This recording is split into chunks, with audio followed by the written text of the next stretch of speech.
berkat dan kemurahan-Mu dalam setiap kehidupan kami. Ketika kami ada dalam pekerjaan kami dan kesibukan kami, ketika kami ada di keluarga, ketika kami ada dalam kantor, ketika kami berdagang, dan bahkan ketika kami menimba ilmu di sekolah, di kampus, dan bahkan dalam pelayanan pekerjaan-Mu. Kami percaya Tuhan, segala sesuatu di dunia ini tidak ada yang kebetulan, tetapi semua itu ada dalam rencana dan juga rancangan-Mu Tuhan. Oleh karena Bapak, pagi hari ini biarlah sembah puja yang sudah kalau umat-Mu sungguh menyenangkan hati-Mu. Karena sebentar kami mau duduk diam untuk menikmati akan setiap kebenaran akan firman-Mu, dan biarlah Engkau yang berikan kami kemampuan untuk mengerti dan kesanggupan untuk menjalankannya, sehingga semua apa yang kami lakukan Tuhan sungguh Engkau ditinggikan dan dipermuliakan. Karena kami percaya ketika Engkau ditinggikan dan dipermuliakan, akan banyak jiwa yang datang kepadamu Yesus. Terpuji nama-Mu di dalam berkat nama Tuhan Yesus Kristus, hamba naikkan seru dan ucapan syukur. Haleluya. Kita semua yang hadir sama-sama berkata amin. Puji Tuhan. Silakan duduk. Shalom. Selamat pagi Bapak Ibu dikasih dalam Tuhan. Apa kabar semuanya? Luar biasa. Luar biasa apanya nih? Jiwanya dong semua. Ya, tentunya luar biasa Tuhan kita, luar biasa pertolongan Tuhan. Amin. Ada orang juga luar biasa jahatnya loh saudara. Dan juga ada luar biasa kenakalannya. Tapi saya percaya Anda datang pagi hari adalah orang yang diberkati Tuhan. Amin. Tak kenal, tak sayang, ini merupakan tema khotbah saya pagi hari ini. Tak kenal, maka tak sayang. Ya, ini adalah istilah, ada satu peribahasa yang mengatakan kalau kita tidak kenal seseorang, kita tidak tahu sampai sejauh mana orang itu. Ya, tetapi ketika kita sudah mengenalnya, tentu berbeda sikap kita. Nah, apa maksud dari renungan khotbah saya pagi hari ini? Saya ingin ajak kita membuka dulu ayat firman Tuhan. Mari kita buka dalam Filipi pasal 3 ayat yang ke-10. Filipi 3 ayatnya yang ke-10. Ya, oke, kalau Anda bawa Alkitab, saya berikan kesempatan untuk membukanya. Saya menghargai untuk saudara memberikan tanda, dan nanti saya akan menggunakan sebagian PowerPoint sehingga Anda bisa mencatat yang penting-penting saja kalau ada yang mencatat ya. Oke, mari kita baca Filipi 3 ayat yang ke-10. Oke, di transparansi saya ada, di overhead saya, di PowerPoint saya ada di tengah-tengah. Ada satu kerinduan Rasul Paulus dalam Filipi 3 ayat yang ke-10. Ya, oke, sama-sama kita baca 2, 3. Yang ku kehendaki ialah mengenal Dia dan kuasa kebangkitannya dan persekutuan dalam penderitaannya, di mana aku menjadi serupa dengan Dia dalam kematiannya. Mungkin multimedia ikutin saya punya slide. Nah, ini tidak akan berurutan ya. Ya, sulitnya karena saya punya PowerPointer saya ketinggalan di Bogor kemarin di pelayanan. Saya buru-buru pulang tertinggal. Ikutin saja slide demi slide ya. Slide saya tidak akan berurutan. Oke, Filipi 3 ayat 10 ini bicara tentang kerinduan Rasul Paulus. Dia berkata, yang ku kehendaki ialah apa? Mengenal Dia dan kuasa kebangkitannya, persekutuan dalam penderitaannya. Saya percaya Bapak Ibu dikasih dalam Tuhan, sebagaimana Alkitab mengatakan ada 3 level perkenalan akan Tuhan. Ada yang menjadi follower ini pengikut, ya. Kalau bahasa sekarang penggembira gitu. Ada yang cakap gitu ya. Itu tipe pengikut aja, penggembira. Alkitab mengatakan di mana Yesus pergi, ramai orang mengikuti Dia. Sejak Yesus memberikan makan 5.000 orang, di mana saudara Yesus pergi? Ketika Yesus mengadakan mukjizat demi mukjizat, karena di mana Yesus berada, terjadi lawatan hadirat Tuhan. Sehingga banyak orang yang selalu mencari Yesus. Cuma sekedar apa? Sekedar untuk ikut aja. Lalu ada 12 orang yang dekat dengan Dia, yang disebut siapa? Murid. Tentunya beda, orang pengikut dengan murid beda. Dan satu lagi dalam Yohanes 15 berkata, aku tidak memanggil kamu lagi sebagai murid, bukan sebagai hamba, tetapi sebagai apa? Sahabat. Karena apa? Karena sahabat, katanya, dia tidak tahu apa yang dikerjakan oleh tuannya. Dia mau memberitahu apa yang ada dalam isi dan pikiran hati Tuhan. Makanya disebut dengan sahabat. Nah, kalau kategori sahabat tentunya beda.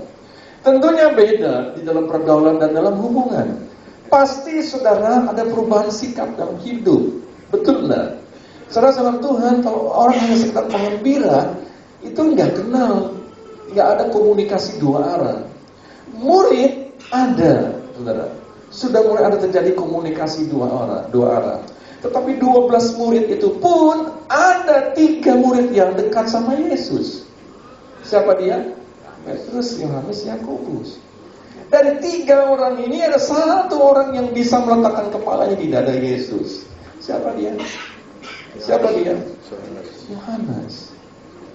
Bapak Ibu, ini berbeda. Nah, pagi hari ini saya berharap Anda semua yang datang bukan hanya jadi pengikut.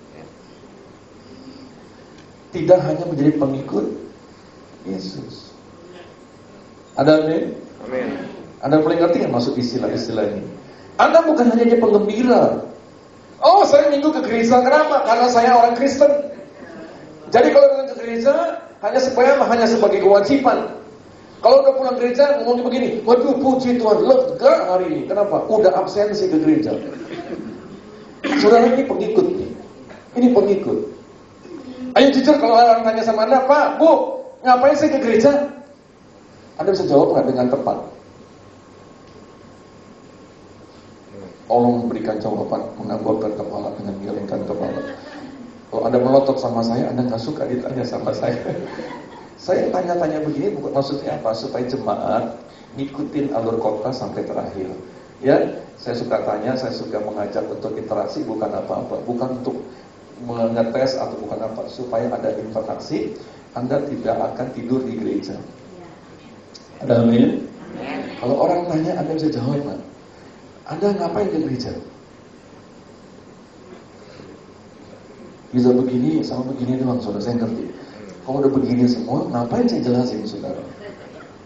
Kalau banyak yang begini, saya jelasin. Anda ke gereja mau ngapain? Mau cari pendeta? Mau ketemu teman? Tapi itu, apa karena kewajiban? Mau cari berkat? Apa Anda tujuan dengan gereja? Nanti diskusi ya, kan ada komsel ya. Nanti komselnya banyak tuh. Nanti diskusinya, ke gereja kamu ngapain sih? Tuh, jawabannya akan bervariasi. Nggak apa-apa. Kan sama-sama teman. Lebih baik salah dengan teman daripada salah sama orang lain, kan? Kalau orang lain tuh malu-maluin. Kalau dengan teman bisa diperbaiki, bisa dinasehati, gitu ya. Oke. Saudara, secara umum saja, secara umum, Anda datang ke gereja bukan cari pendeta. Anda datang ke gereja ngapain? Cari pesan Tuhan. Amin. Ada amin? Kalau Anda dari rumah nih punya kerinduan, apa sih pesan Tuhan hari ini? Apa sih nasihat Tuhan hari ini? Melalui firman Tuhan, apa sih buat saya? Saya percaya Anda pulang, Anda berubah.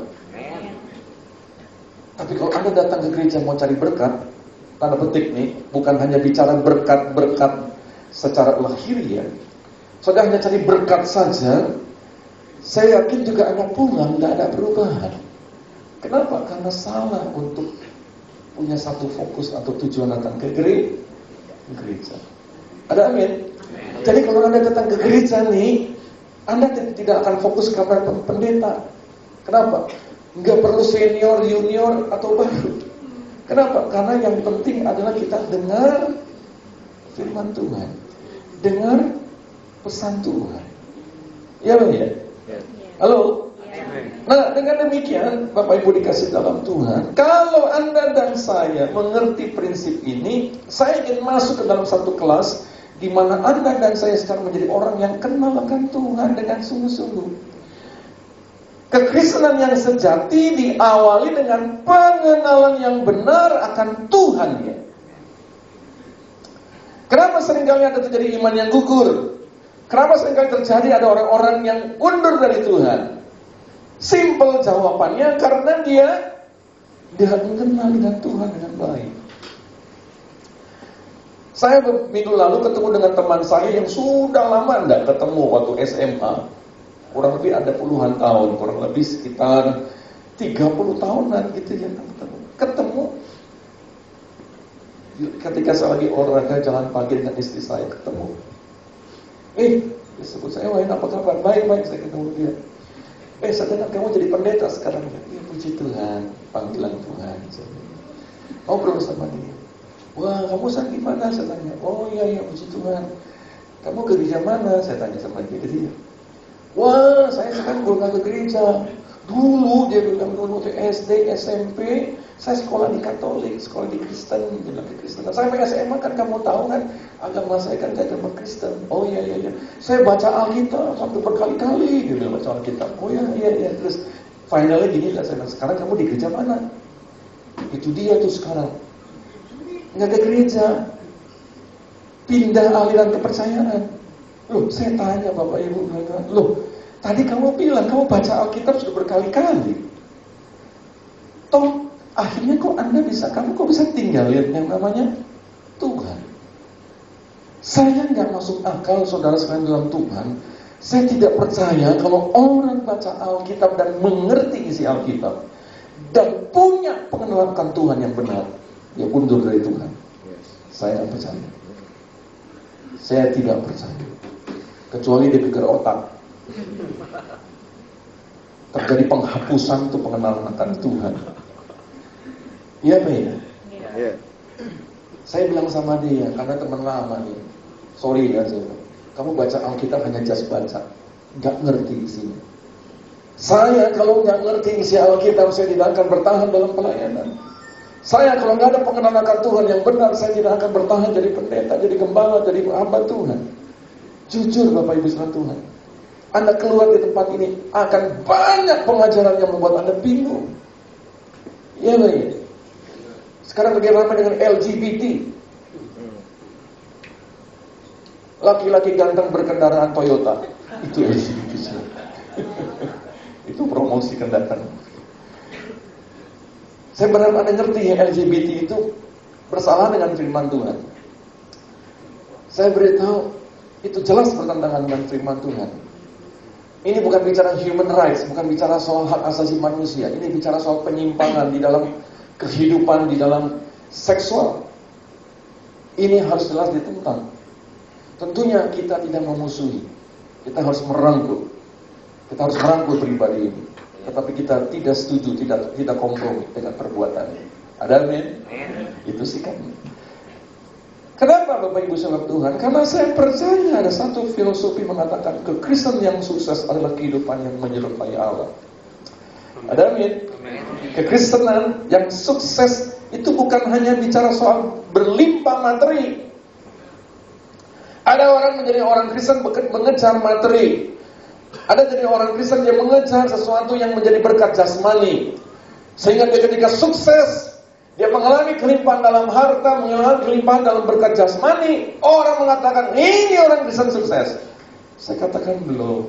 Itu baru separuh jalan. Orang Kristen yang sukses adalah orang yang hidupnya menyerupai Kristus. Ada amin? Jadi Bapak Ibu sekalian Tuhan, kalau sementara waktu kita belum berkelimpahan harta, belum menikmati berkat jasmani, Anda tidak perlu menjadi kecil hati. Nah, pagi hari ini fokusnya Anda dan saya belajar mengenal akan Tuhan dengan benar. Mengapa Bapak Ibu? Karena Allah rindu bersekutu dengan umatnya. Allah rindu bersekutu dengan umatnya. Dia ingin umatnya mengenal dia.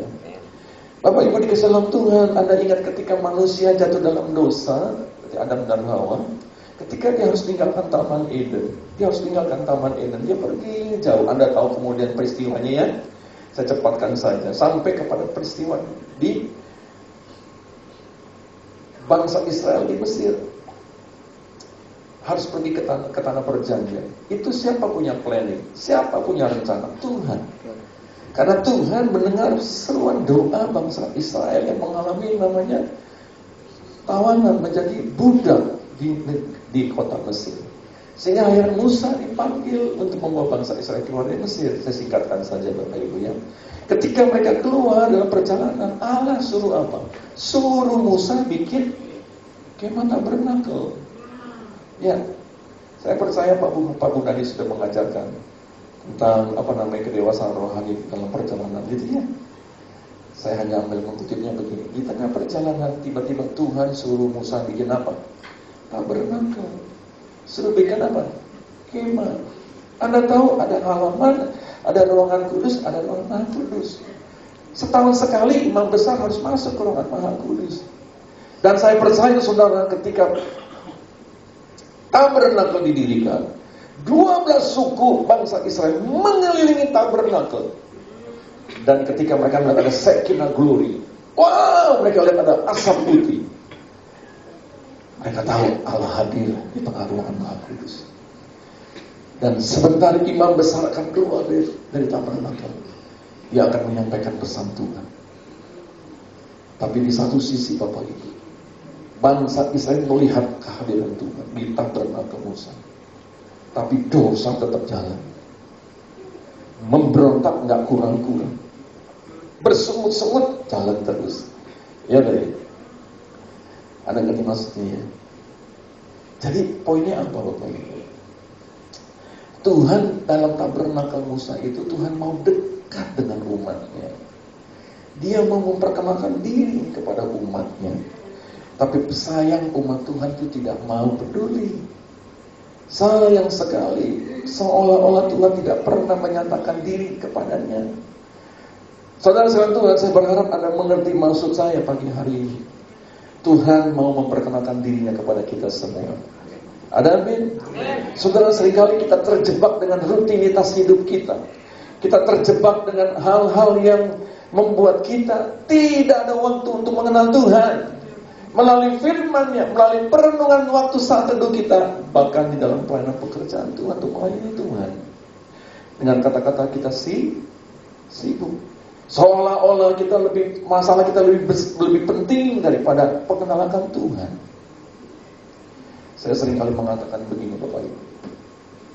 Orang yang punya iman yang dewasa, iman yang ada dalam kesungguhan, ketika lihat masalah, ketika dia lihat problem yang besar sebesar apapun juga, dia akan lihat Tuhan di balik semua masalah. Ada nggak? Ada ngerti bedanya ya? Orang lihat masalah di mana ada Tuhan dan nggak ada Tuhan. Kalau nggak ada Tuhan berarti kita sendiri menghadapi masalah. Tapi kalau kita ada Tuhan di sana, berarti bersama dengan Tuhan kita menghadapi masalah. Hasilnya apa? Beda. Bapak Ibu, saya lihat ada orang-orang yang punya iman kuat dengan Tuhan, kan pengenalan Tuhan yang benar. Ketika dia mengalami masalah, dia bilang gini, nggak apa-apa. Saya percaya ada maksud Tuhan di balik persoalan. Ada nih? Amin. Dia bilang nggak apa-apa. Lama jalani nggak apa-apa. Ada berkat yang Tuhan sedang siapkan buat saya. Itu begitu tuh orang yang punya iman yang kuat.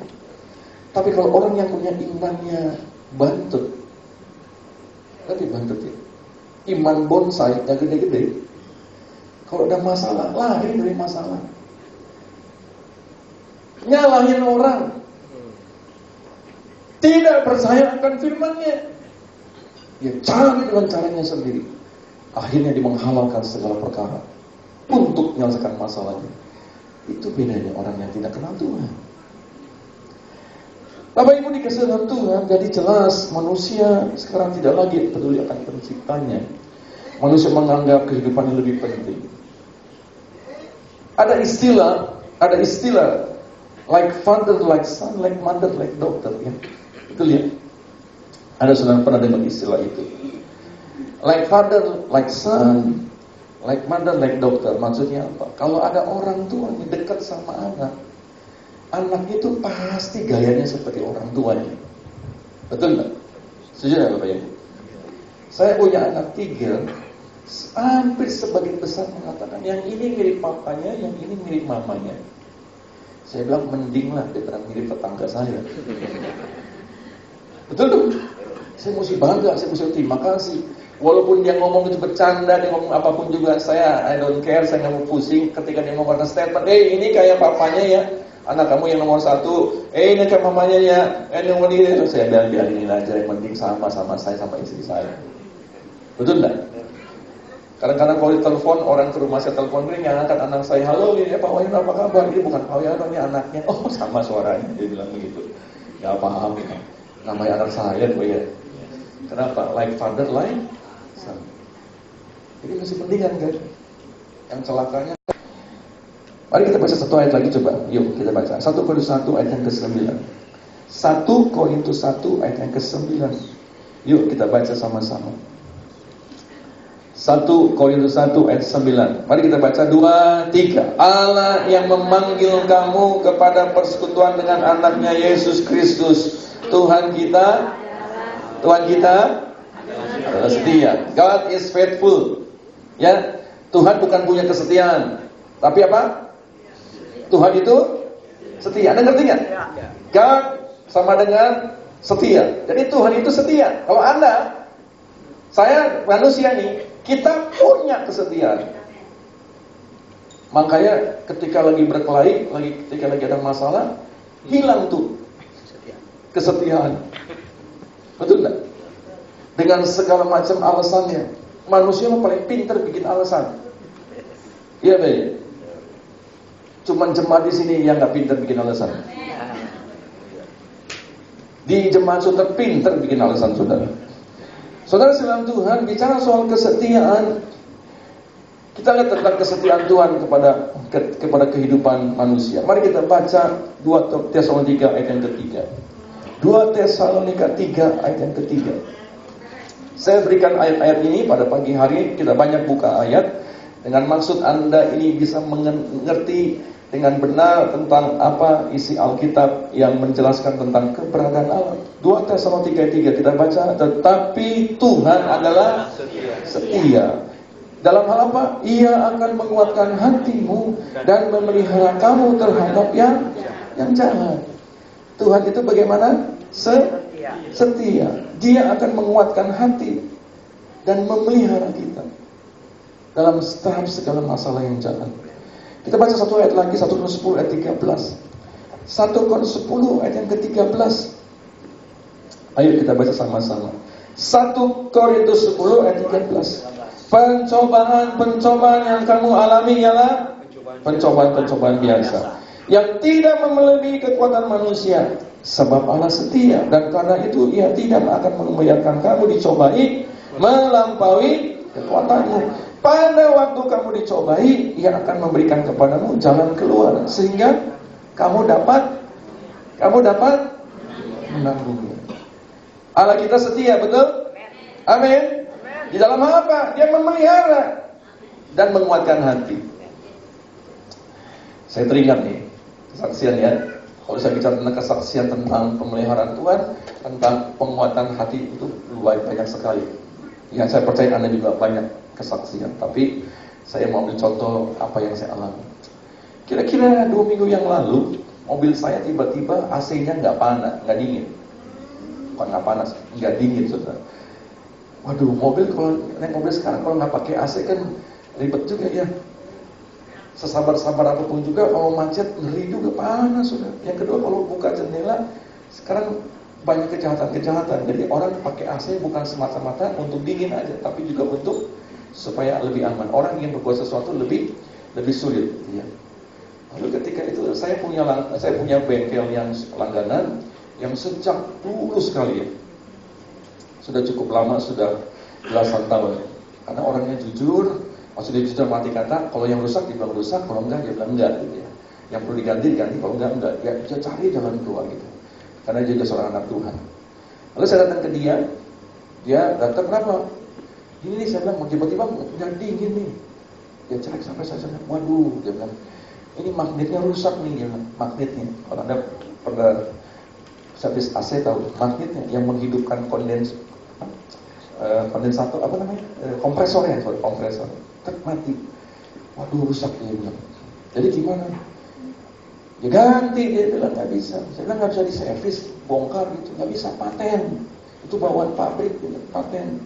Jadi mau diganti mesti satu bongkar begini. Saya tanya berapa kalau ganti ini? Ya karena udah langganan 1,2 juta lah. Kaget juga saya bilang. 1,2 juta masih cuma segumpal segini kecil. Gitu ya. Saya tanya berapa lama nih kalau betulin gini? Ya kalau turunin semua sambil servis ya, udah servis sekalian nih ya. Dia bilang ya 2 jam sampai 3 jam. Udah lama banget ya. Karena itu paling itu siang-siang gitu. Saya bilang gini, kalau gitu nanti saya atur waktu ya, karena bengkelnya itu nggak jauh dari rumah saya. Saya pulang, tiba-tiba ketemu kakak saya. Kenapa kamu berkeringat? Ini mobil nggak ada AC mati. Saya bilang, waduh, tuh di situ di Krekot Bundar katanya ada langganan saya di kecil saya. Itu orangnya baik juga, dia anak Tuhan, disebut di gerejanya. Oh iya. Sama aja dia, coba dia bisa, siapa tahu dia bisa cari jalan keluar. Ya, ayo, esokannya saya ke sana. Waktu ke sana betul, datang ke sana, kenapa Pak? Saya ini nggak dingin. Oh ya, langsung anak buahnya langsung masuk ke kolong, gerosok masuk ke kolong. Waduh, saya ngapain ke kolong lagi? Karena kita nggak kenal kan, curiga juga bagi kalian. Ngapain ke kolong? Dia bongkar, bilang, wah ininya nih nggak hidup. Karena itu ada di bawah, dia bilang, ininya nggak hidup, dia bilang. Terus gimana? Ya, magnetnya Pak ganti, sama dong ya, sama bengkel saya sama. Oh iya. Terus bisa diservis nggak sih? Nggak bisa, sama jawabannya. Anak buah dari dalam keluar, ini barangnya ini dikasih, nih. Kemarin nggak dikasih barang, ini barangnya ini. Tuh gimana mau diservis Pak? Patennya nggak bisa. Yang repot cuma bongkarin aja lama dia bilang. Oh gitu ya. Berarti siapanya?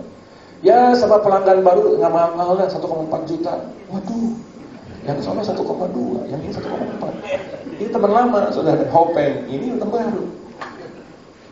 1,4 juta, beda no pecing. Saya tanya berapa lama betul ini? Ya nggak lama lah. Mumpung lagi sepi nih, saya kerjain mungkin 2 jaman. Soalnya 2-3 jam, ini 2 jaman ya. Saya bilang 3 jaman. Kan bingung nih. Coba kalau Anda jadi saya, mau yang 1,2 atau 1,4? Di mana-mana bilang, ya itu dong Pak, 1,2. Terus dia, saya udah capek nih, lagi. Udah, Pak, tolongin Pak, kurangin Pak. Udah mati saya nih, 1,2. Sama dong. Ngapain saya balik ke situ? Udah bikin sama dia. Sama. Ya, dia bilang, nggak bisa, dia sudah kasih murah, ini langganan baru. Saya bilang, main lain saya kasih harga 1,9. Dia bilang begitu. Ya biasa dagangnya. Saya bilang, ya kurangin. Saya bilang, kalau harganya cocok sama saya bikin sekarang apa-apa. Udah saya kurangin ya, berapa noban? Buset, saya bilang, dikurangin cuma 20.000. Saya bilang, ini bukannya murah, ini bukannya. Ya udahlah, saya bilang apa. Gini deh, kalau saya pikir dulu ya. Ketika saya mikir gini, tiba-tiba saudara, di benak pikiran saya ada satu bengkel asing di Sunter. Saya nggak kenal nih bengkel, saya nggak tahu nih bengkel, nggak tahu. Tiba-tiba itu keluar, zat, ada bengkel di Sunter. Saya renung-renung, saya sih ada ya. Udah, saya belajar taat dong. Kalau belajar hikmat, kan kita mesti belajar taat ya. Saya naik mobil, saya jalan ke Sunter. Saya nggak tahu nih mesti kemana nih. Cuma saya tahu di daerah sini ada banyak penghasil. Banyak penghasil di Sunter. Waktu saya lihat, mata saya tertuju kepada bengkel dan itu ada daya magnet untuk saya mampir ke situ. Rasanya saya harus, hati saya kencang sekali mampir ke sini. Saya masuk ke bengkel itu. Waduh, bengkelnya sederhana loh saudara. Sederhana. Cuma pakai awning sama itu. Nama dia saya ini, kurang peka nih saya ini. Masuk bengkel itu terlihat bosnya lagi main game. Lagi sepi loh. Anak buahnya lagi baca koran. Waktu saya turun, kenapa Pak? Saya ini nggak dingin. Langsung anak buahnya lagi baca koran, dia lipat, sama yang tadi bengkel yang saya datang sebelumnya. Ambil itu apa, kertas, rosok masuk ke kolong mobil. Bawa obeng, bawa apa, saya mau ngapain ke kolong sih? Kan saya udah dapat 2 jawaban ya. Nih saya pengen lihat bawahnya ada apa nih, takutnya apa yang mau dibongkar semua, dia copotin semua. Dia bilang, jangan copotin, saya bilang. Jangan copotin semua, kan kita belum tahu benar ya.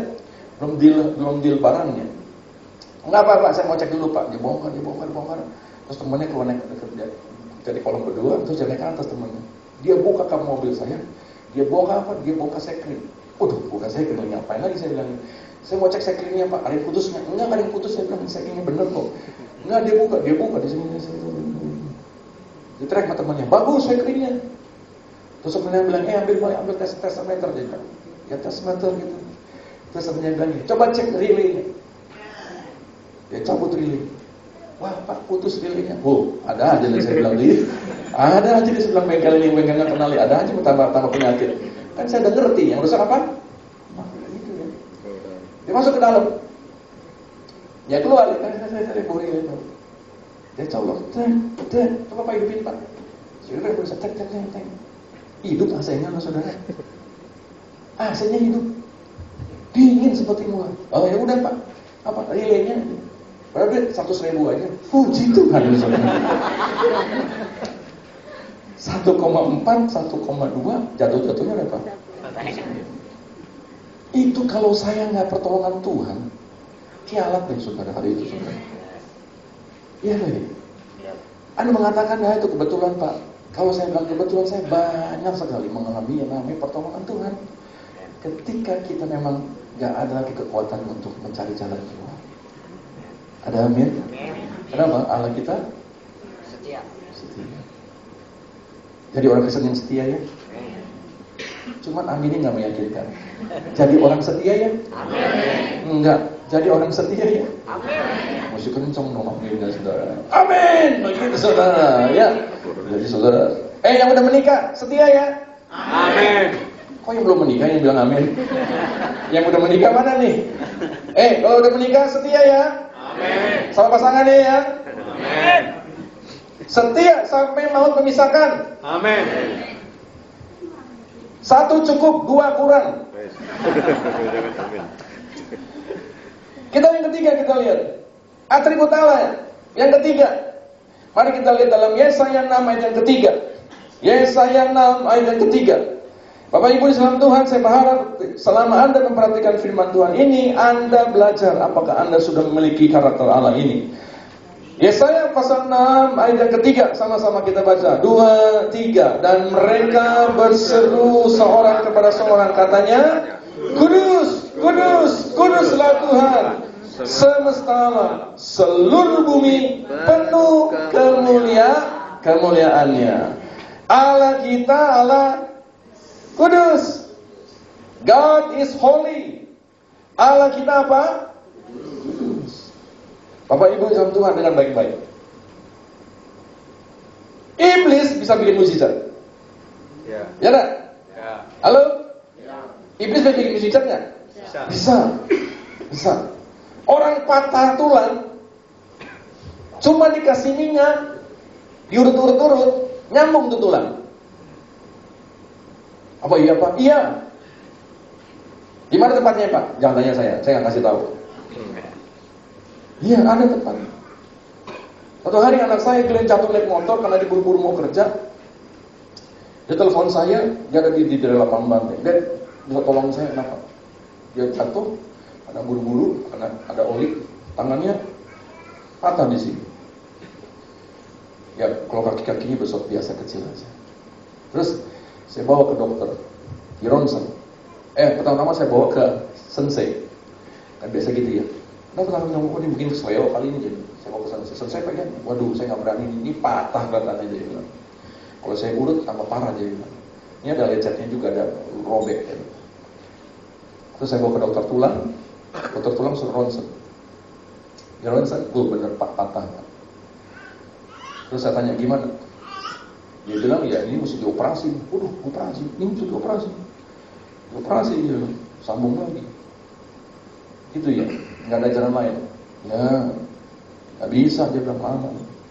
Terus saya ingat saudara dulu saya waktu ngajar di Brastagi, ada salah satu murid yang saya ajar, itu dia buka balik pengobatan untuk orang yang patah tulang dan segala macam. Jangan tanya di mana ya, karena nggak dapat komisi saya, dan saya nggak ada tujuan untuk itu mempromosikan, mempublikasikannya. Cuman saya mau cerita.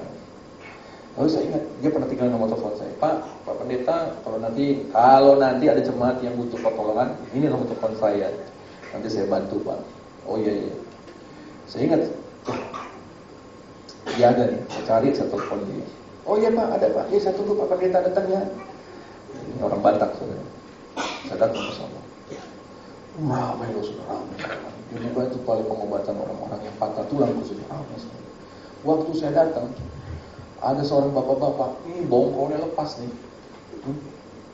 Bongkolnya lepas, belum begitu. Digendong, aduh, pinggir. Ya satu pegang ini, karena ini jatuh nih. Ini bongkolnya lepas. Tadi.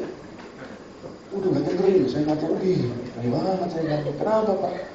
Lepas ini bongkolnya. Terus waktu anak saya masuk, dia layanin, Papa dia tanya, dipanggil, sini kamu. Terus dia diurut anak saya kayak gitu. Saya mah bikin positif ya, karena dia anak murid saya mau di sekolah Alkitab. Berapa lagi? Selama 1 tahun saya ajar dia di sekolah Alkitab. Selesai. Terus saya tanya dia, ini perlu gimana nggak? Oh nggak perlu Pak Pendeta, dibungkus aja, bungkus mereka. Dibungkus terus, waktu mau pulang, saya sempat lihat beberapa orang ini patah. Emang sih ahli mengembalikan patah tulang. Iya Pak, disuruh kita spesialisnya Pak. Waktu pulang saya ketemu anaknya. Terus dia bilang sama saya, Pak Pendeta saya kasih minyak ya. Minyak apa? Dia ada minyak. Beramu-ramuan. Ini karena murid saya tanya, ini kamu dari mana ini? Ini dari mana saya bilang minyak kayak begini? Oh bikin sendiri? Enggak. Opung. Di mana opung kamu? Di desa. Terus emang opung kamu pintar bikin gini? Enggak. Dari mana opung atasnya opung nggak tahu sudah istilahnya apa. Jadi dia turun menurun. Terus ini ramuannya apa sih? Saya juga nggak tahu. Kamu nggak tahu, tapi bagiin ke saya bilang repot nih saya nih. Saya bukan curiga, mau nanya aja nih. Ini ramuan apa pakai mantra? Gak boleh jawab dia. Dia tahu ini gurunya kan. Aku dosa juga mau. Saya nggak tahu nih. Saya dapat udah begini bongkol dari sana begitu. Terus saya bilang begini, opung kamu emang gereja mana? Kadang-kadang di gereja, kadang-kadang nggak tergantung aja. Udah jawab begitu, udah curiga ada saudara. Sorry nih ya saya bilang nih, kamu nggak tahu minyak dari mana? Enggak, saya juga dikirimin dari desa dikirim ke sini. Bikinnya gimana? Nggak tahu saya bilang, kita nggak dikasih tahu. Oh gitu ya. Saya pulang, saya bilang terima kasih ya. Saya di rumah banyak minyak, gitu saya bilang.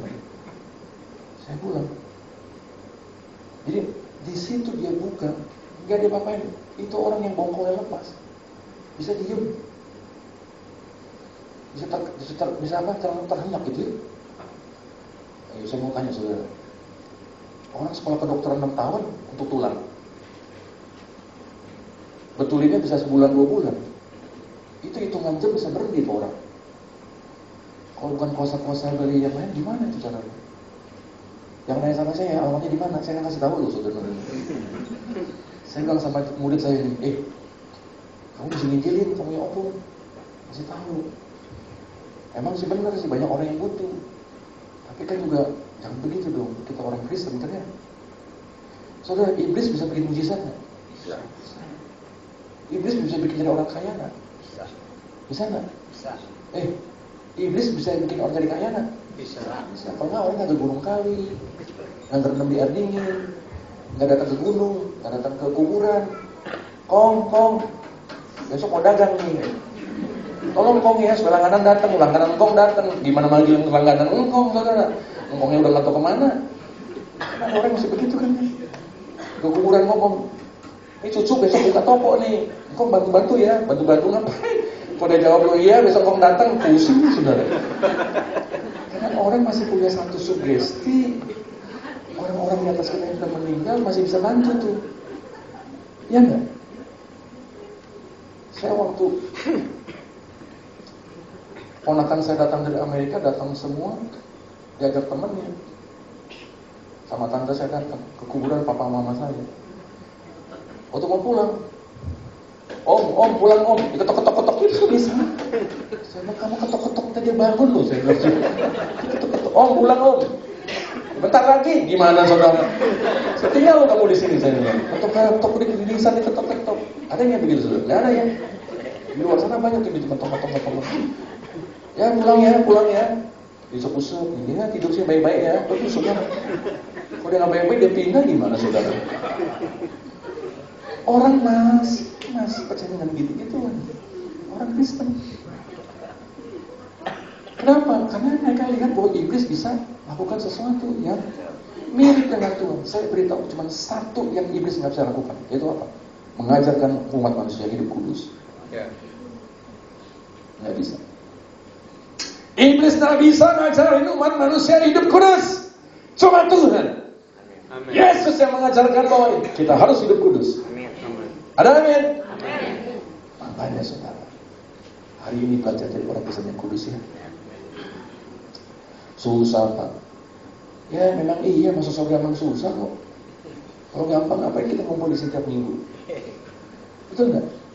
Hidup kudus itu nggak mudah. Zaman dulu hidup kudus itu luar biasa loh hukumannya. Ingat nggak saudara? Hidup kudus itu luar biasa. Ingat nggak ketika Daud nih mikul lagi mau pindahin tabut perjanjian, ya? Lalu dia naikin ke kereta. Lalu ada dua anak muda di sampingnya, siapa namanya? Uza dan Ahio. Nyanyi ya. Waktu Daud melompat-lompat, tabut Allah sedang datang. Sudah? Tahu lagu itu saudara? Itu lagu Pentakosta lama itu.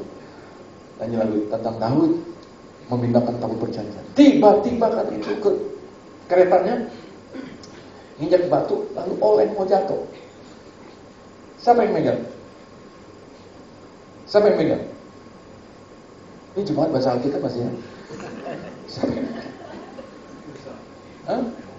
Uza yang megang.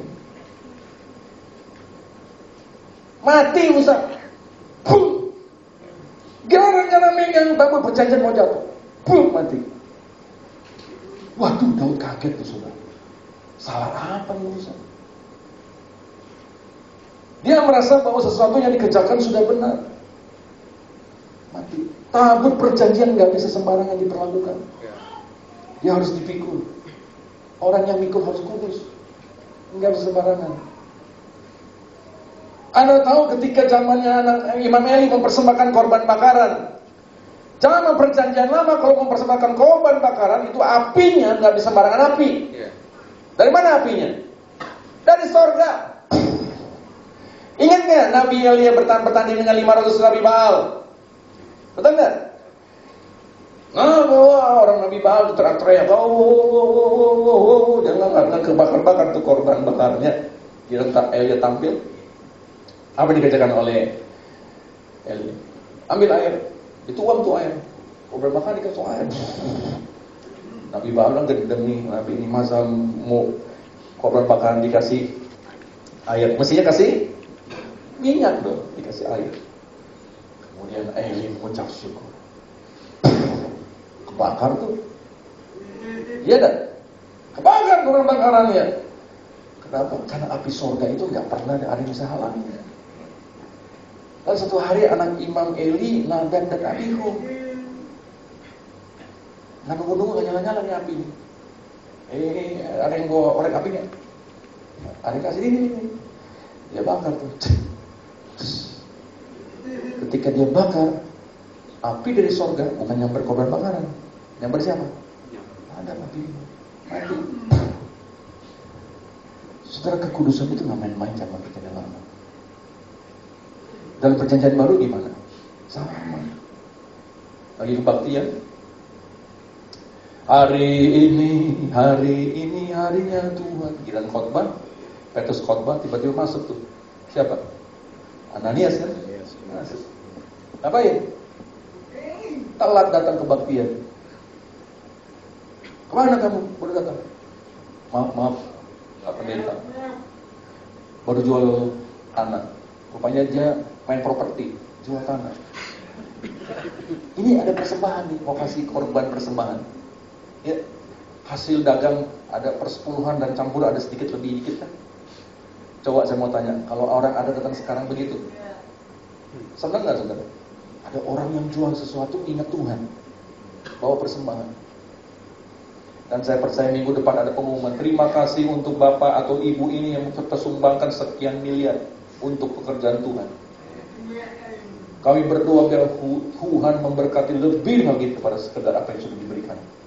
Ya, sebagai tanda ucapan terima kasih. Petrus bilang begini, Bro, kenapa engkau mendustai Roh Kudus? Betul tak? Mati lu saudara. Mati, Ananias mau bawa persembahan ke gereja. Kenapa dia mendustai?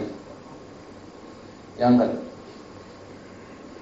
Nggak lama kemudian siapa datang? Istri. Siapa? Istrinya. Namanya siapa? Safira. Tante Safira masuk. Lebih telat daripada suaminya. Kenapa? Pulang ke Absalom, habis luluran dulu. Rame ke Absalom hari ditumben. Masuk, tantok. Anaknya tanya, "Ses, dari mana ses tempat yang telat?" "Aduh maaf Pak Pendeta, habis teman suami jual tanah. Waktu dia mau ke gereja saya pulang dulu mandi, lalu mandi ke Absalom. Ini baru pulang ke Absalom, ini sudah udah cepet datang. Tahu waktu kan? Oh gitu ya. Oh, terus gimana? Iya, kita kan udah bawa persembahan. Apa yang dikatakan Petrus? Lihat, suamimu belum dikubur tuh. Buk, mati saudara. Ngeri nggak kalau datang ke gereja yang begini? Hah? Ngeri nggak saudara? Paulus lagi khotbah, ngantuk nih, tertidur, terus apa? Mati, buk. Sekarang di gereja tidur ngorok, nggak apa-apa saudara. Kalau zaman dulu ngorok mati loh saudara. Di sini sih nggak ada yang tidur, saya lihat nggak ada. Di sini nggak ada yang tidur. Saya bicara perjanjian baru, gereja mula-mula di Yerusalem. Betul nggak? Siapa namanya mati itu? Eutikus. Mati ya. Saya percaya nih kalau holiness itu ada pada hari ini di gereja-gereja. Di pintu depan orang pasti hom himpel gampreng, hom bimpa reng lu masuk duluan. Lu aman, gua aman. Lu mati, gua pulang minggu depan gua datang lagi. Ya Pak ya? Ya. Hah? Siapa yang berani saudara masuk mati? Orang mau kebaktiannya mati. Mendingan cari nih yang paling buruk di antara yang baik. Lu mending dosa lu cuma sedikit, cuma 2. Gua dosa lu minta ampun banyak, lu dulu masuk. Kalau lu 2 aman, gua aman. Lu 2 mati, gua lagi 4 mati gua. Lu angus, gua angus nih. Kalau mati gua angus, sambar api di surga. Kenapa? Kebanyakan dosa. Di gereja sekarang dosa nggak bisa bedain lu saudara. Ya Pak ya? Betul nggak? Saudara bersyukur kalau kita ini masih belum terlalu banyak, dalam arti kata bukan begitu terus kan. Maksudnya kita saling kenal, saling tahu. Kalau udah keramaian, teman saya nih handphonenya hilang, pendeta hilang. Saya ngantuk banget tuh jemaat itu sebenarnya. Lagi antar kok, kan ramai nih, dia taruh tas begitu, tutupan kan, udah tua, satu dulu, selesai duduk, udah pulang kan, dia tutup. Dia ada jadwal lagi nih, dia ambil apa? Ambil tas, dibuka. Handphone saya mana? Hilang handphonenya sudah. Kenapa? Itu dia saya bilang. Saya bukan berbicara, kemudian kekudusan Tuhan terjadi degradasi. Tidak ya. Salam Tuhan, belajar hidup kudus ya. Ada amin. Anak muda nih handphonenya kalau dibuka nih kelihatan tuh dia kudus apa nggak kudus. Ya baik. Anak muda sekarang handphone dipakai password 7 lagi. Sampai 7 kali pencet baru terbuka. Saya bilang kenapa sih handphone buka susah banget? Sampai pakai password susah banget. Iya Pak penuh rahasia. Waduh. Kalah Jokowi.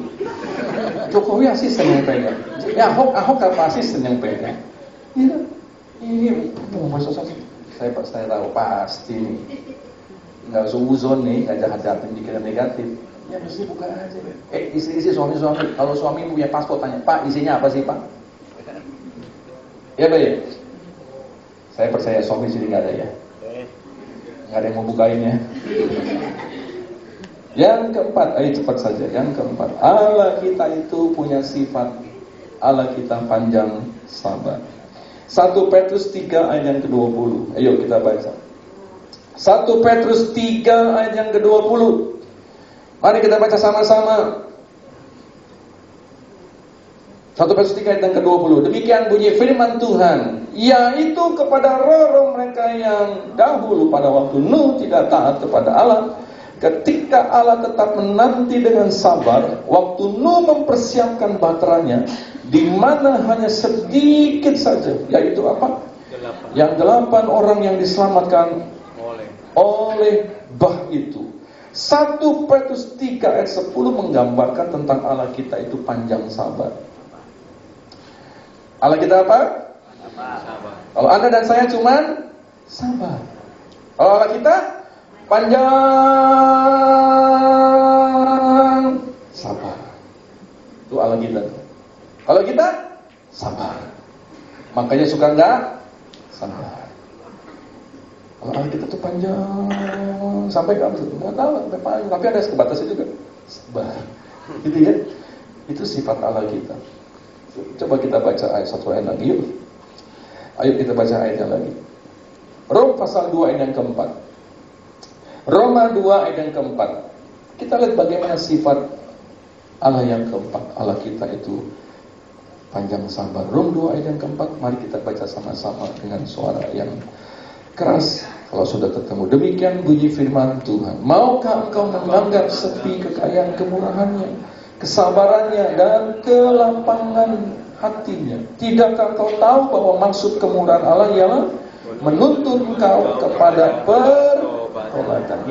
Suka orang mengatakan begini, oh mana tuh firman Tuhan, akhir zaman Tuhan belum datang. Betul ya?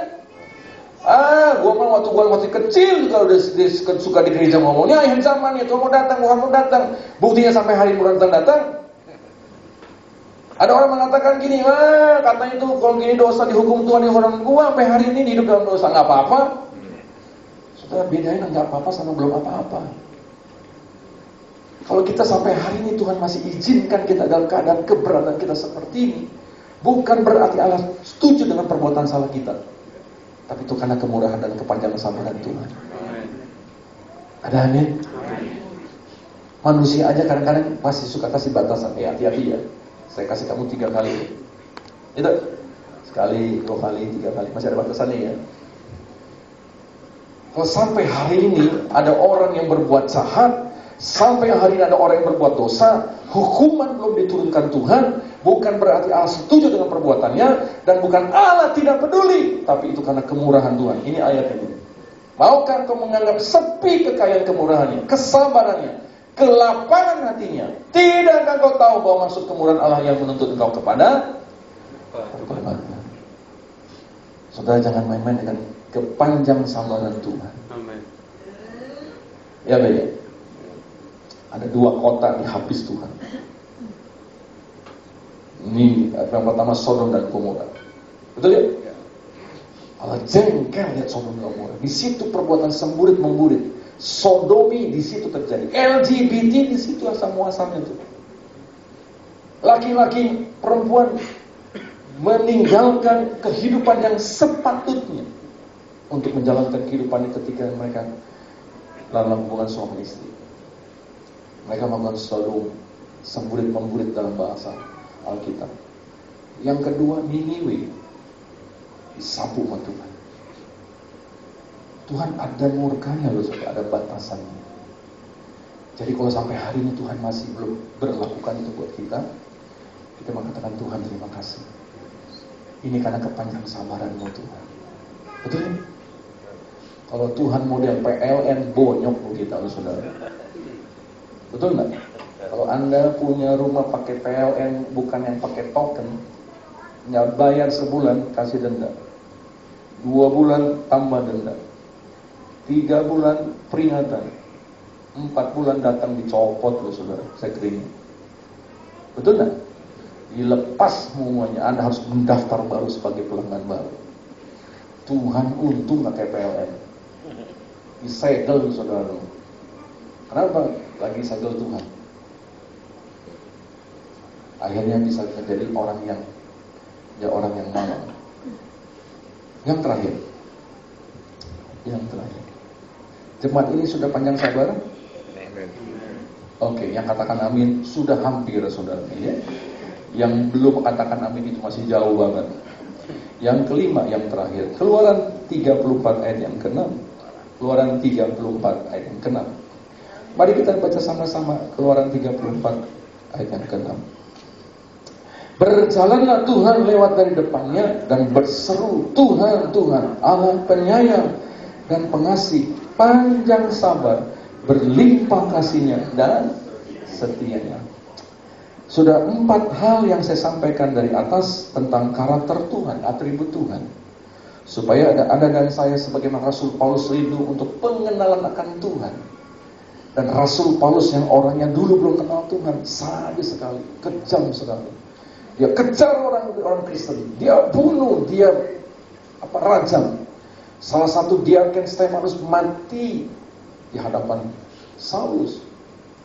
Jubah Stefanus itu diletakkan di kaki Saulus. Tapi ketika dia bertobat, dia berjumpa dengan Yesus dalam perjalanan menuju Damaskus. Dia berubah Saulus menjadi Paulus. Dia orang yang bisa mengalah. Ketika orang mengejar dia, orang mencoba membunuh dia, dideru dan dimasukin penjara, dia tidak seperti sebelum-sebelumnya. Kenapa? Karena dia sudah ada perubahan hidup ketika dia berjumpa dengan Tuhan. Orang yang sudah bertemu dengan Tuhan dalam pengertian bukan secara lahiriah, secara kasat mata, tetapi berjumpa dengan firman Tuhan, jamahan Roh Kudus, mestinya harus berubah. Ada amin? Amin. Lihat sebelah saudara, katakan, udah berubah belum? Kalau belum, cepetan berubah ya. Saudara, yang terakhir, poin yang kelima yang terakhir itu, Allah kita berlimpah kebaikan. Allah kita apa? Berlimpah kebaikan. Saya mau simpulkan saja, limpah kebaikan dalam hal apa? 1, dalam berkatnya. 2, dalam perlindungannya. 3, dalam pertolongannya. Dan yang 4, dalam pengampunannya. Kebaikan Tuhan dinyatakan dalam berkat-berkatnya.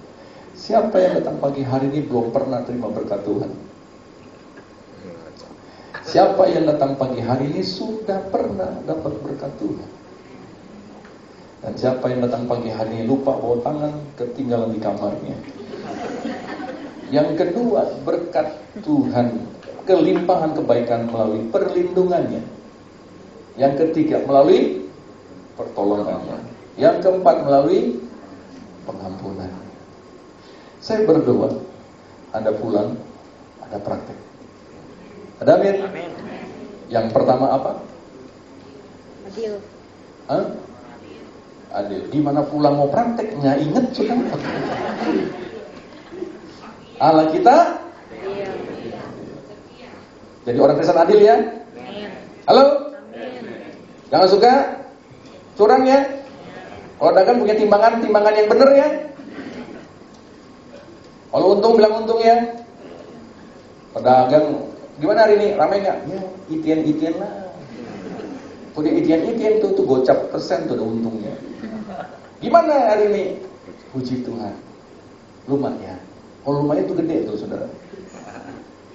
Nggak pernah dia bilang puji Tuhan berlimpah. Kenapa? Takut diminta kali saudara ya. Tapi saya percaya pedagang di sini nggak begitu ya. Kalau untung bilang untung, nggak apa-apa kok, untung untuk kemuliaan Tuhan dan kesaksian yang indah. Jadi kalau orang nanya gimana sih bisa untung di sini, duduk sini nih gini, tiap pagi doa, baca firman, rajin kebaktian, ngomongin firman Tuhan dulu, terakhir baru kasih teorinya, gitu ya. Itu jadi kesaksian. Kalau pendeta ngomong sama pedagang, bilang pendeta ngerti Anda, yang ngerti teori dagang, saya ini pedagang. Tapi kalau pedagang ketemu pedagang, bohong dia saudara. Betul nggak? Kalau pedagang ngijilin pedagang lebih cepat daripada pendeta ngijilin pedagang. Kenapa? Dia bilang pendeta urusannya surga sama neraka. Kalau pedagang urusannya sama-sama dagang. Makanya ini Anda yang kerja sebagai pedagang, jadi teladan, jadi contoh. Bagaimana caranya? Hidup seperti atribut Tuhan. Nih, the year of fulfilling the Great Commission. Udah dipatbain ya? Udah belum? Oh belum, saya patbain nih, sesi kedua nih. Mandat agung nih. Pergilah, jadikanlah segala bangsa menjadi muridku. Ajar dan baptis mereka. Betul ya? Gimana mau ngajar, gimana mau baptis, gimana mau jadi pergi mana agung kalau hidup kita sini belum benar? Ya Pak ya? Papa suruh ke gereja, Papa tidur mulu. Mama suruh baca Alkitab, Mama nonton sinetron mulu. Jemaat saya, sini Pak nggak ada. Di sini mah semuanya baik-baik ya. Puji Tuhan. Nanti saya bilang Pak Bunda di Pemuda pindah ke Sunter, saya pindah ke sini sudah.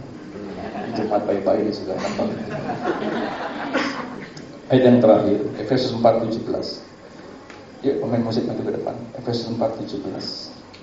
Efesus 4:17. Mari kita baca sama-sama.